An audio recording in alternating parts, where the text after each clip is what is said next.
Olá, gente, tudo bem? Sejam bem-vindos a mais uma videoaula do Prepara Enem. Sou Juliana Bailão e hoje vou mostrar para você mais uma aula, mais um conteúdo fantástico e muito importante para resolver a prova. Nós vamos falar hoje sobre adequação de linguagem. Será que você entende sobre isso? Nós estamos falando dentro do conteúdo de linguagens, códigos e suas tecnologias. Nessa situação, muito importante entender o que é linguagem e a adequação dessa linguagem. Nós temos várias formas de falar. Será que todas elas são adequadas para a situação que nós estamos usando? É isso que nos interessa. Essa imagem nos diz uma situação, nos mostra o que está acontecendo. Você vai perceber aqui uma pessoa de origem urbana ou de uma origem rural. Nesse momento você começa a detectar algumas formas que vão levar você para uma escolha de linguagem. Bom, o que seria uma adequação de linguagem? Vamos fazer uma comparação simples. Você tem várias formas de utilização da linguagem, mas nem todas elas são adequadas à situação que você precisa. A questão é você saber usar a linguagem na situação certa. Veja o que acontece. Vamos imaginar que você tem um guarda-roupa cheio de roupas para várias situações, vários tipos de evento. E agora eu vou fazer um convite para você. Quero que você vá a uma festa, black tie, e use uma roupa do seu guarda-roupa. Bom, você vai escolher a roupa que se adequa a esta situação. Obviamente que você não vai usar um short, concorda? Nessa situação, se você usar um short para ir a esta festa, não é que você não pode usar, só que não vai estar adequado. É isso que nós temos que entender também com a linguagem. A linguagem, para você, pode ser de qualquer forma, mas nem sempre vai estar adequada à situação que você vai usar. Imagine que para esta imagem, nós tenhamos esse tipo de texto. Ao lado, sempre vou fazer a forma da transcrição na maneira formal e padrão. Veja o que acontece. Cheguei na beira do porto, onde as ondas se espalham, as garças da meia volta e senta na beira da praia.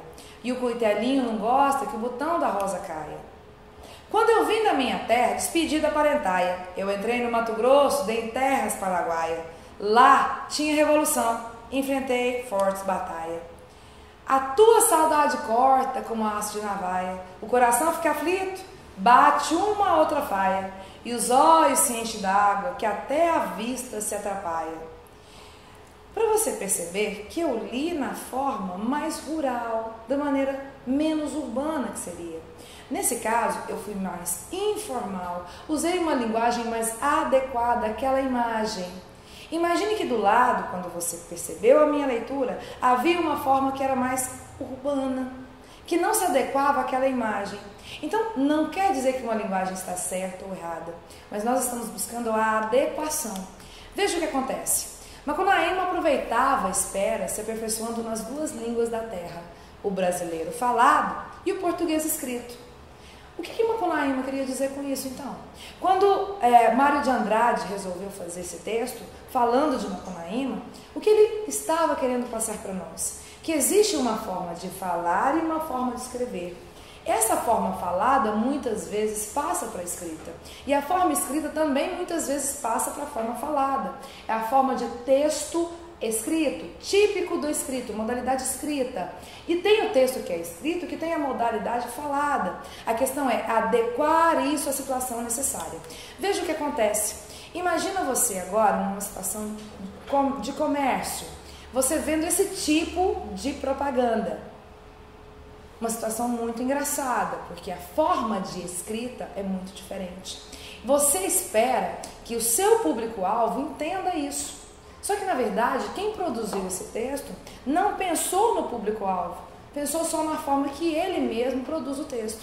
A ideia, então, não é você apenas produzir o texto, mas pensar em quem vai recebê-lo. A situação que exige aquela adequação de texto. Veja o que acontece. Vamos imaginar, então, uma solicitação de emprego. É normal que numa solicitação você seja mais formal, tenha mais rigor na fala, mas veja o que aconteceu nessa situação aqui.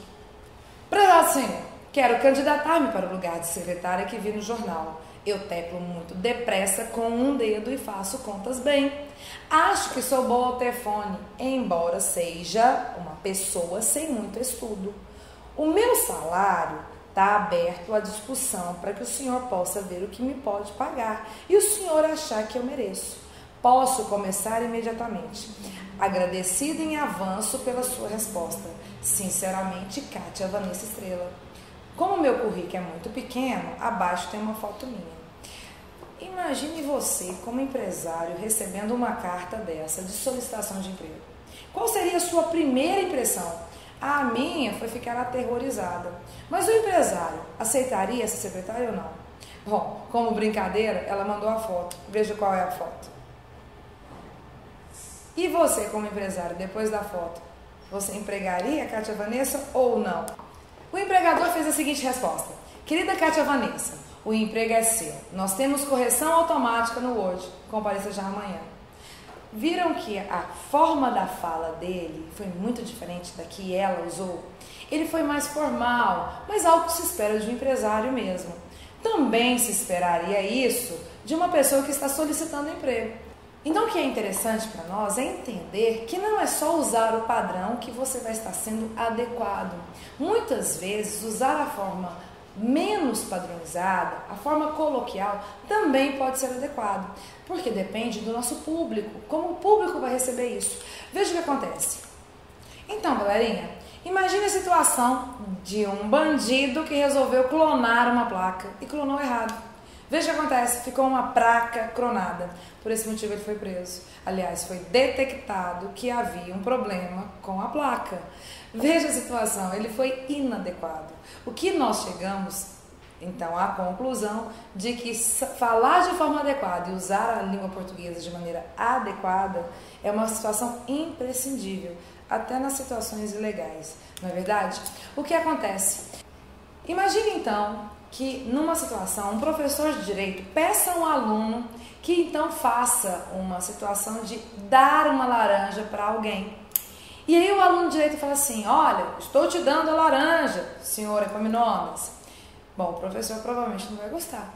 Imagine então que o professor fale assim, haja como um aluno de direito, um acadêmico de direito. E como que esse aluno faria então?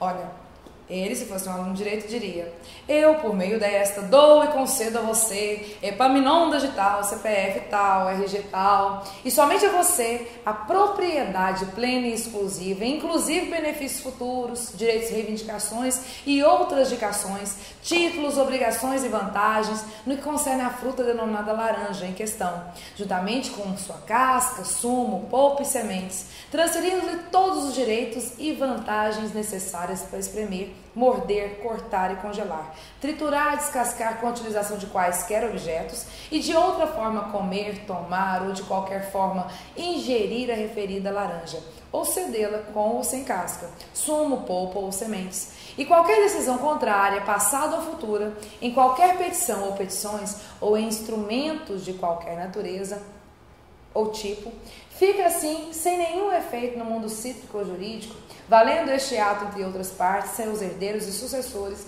em caráter irrevogável e irretratável, declarando a Paulo que aceito em todos os seus termos e conhece perfeitamente o sabor da laranja e não se aplicando também ao caso disposto do Código do Consumidor.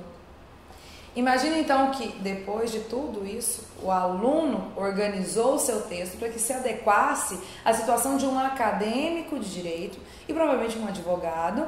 E nessa situação o professor então ainda diria, e melhorou bastante, mas não seja tão sucinto ainda.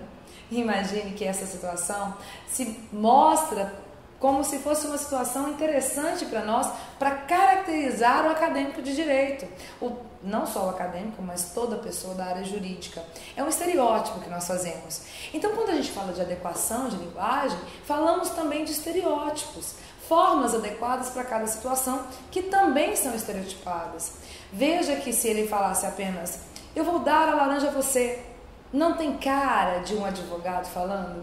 Então ele não foi de forma adequada naquela linguagem. O que acontece? Nós vamos fazer agora uma questão de língua portuguesa da prova do Enem. As diferentes esferas sociais do uso da língua obrigam o falante a adaptá-la às variadas situações de comunicação. Uma das marcas linguísticas que configuram a linguagem oral informal, usada entre o avô e o neto neste texto é. Veja o que acontece. Vou dar uma dica para vocês aqui em qualquer prova do Enem. O que nós temos aqui são 5 alternativas.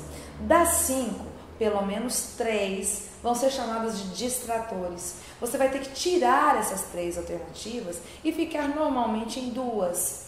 Essas 2 alternativas são as mais próximas da verdade da questão, que vai responder ao item.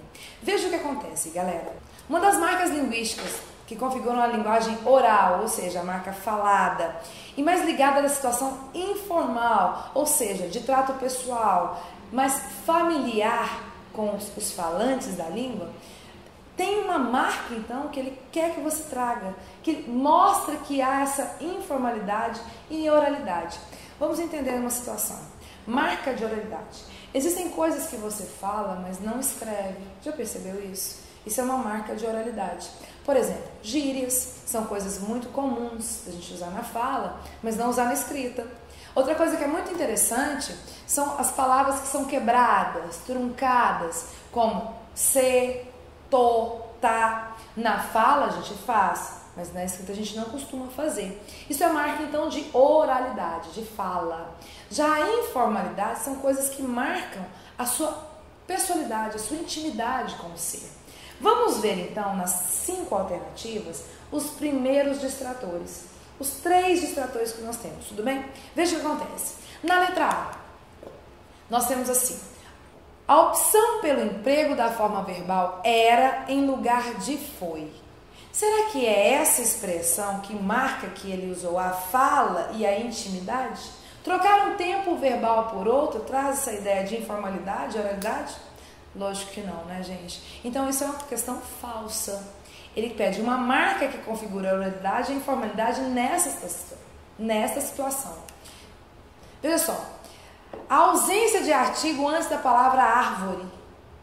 O fato de não usar artigo antes de uma palavra vai indicar se ela é determinada ou não é determinada, se é definida ou não. Então, se é específica ou não, isso não vai indicar oralidade ou informalidade. Então, é também uma questão falsa, é outro distrator. Veja agora a questão C. O emprego da redução tá em lugar da forma verbal está. Isso é uma marca de oralidade, porque na fala nós usamos reduções, na escrita não. Então essa é uma marca de oralidade, o que também traz certa intimidade com os falantes. Então ficamos em dúvida. Vamos pensar mais um pouquinho. O uso da contração desse em lugar da expressão de esse. As contrações são muito comuns na fala, mas isso também é empregado na forma escrita. Então, não configura de cara a situação de oralidade. Vamos deixar ainda com dúvida. Vamos pensar o seguinte, que não é um distrator de cara. Veja o que acontece na letra E. A utilização do pronome que em início de frase exclamativa. Isso não marca uma situação de oralidade, muito menos de informalidade. O que acontece então? Ficamos entre 2 alternativas. Fala, professor, eu tenho dúvida. Lógico que nas leituras nós já detectamos qual que é a alternativa correta. Mas se você ficou em dúvida em 2, o que você faria de antemão? Voltaria no enunciado e olharia qual delas responderia melhor a questão. Então vamos perguntar novamente a questão. Uma das marcas linguísticas que configuram a linguagem oral e informal, qual seria? O emprego da redução de tá para estar ou o uso da contração desse no lugar de esse? Qual você acha que é a marca que indica oralidade e informalidade? Obviamente que é a letra C.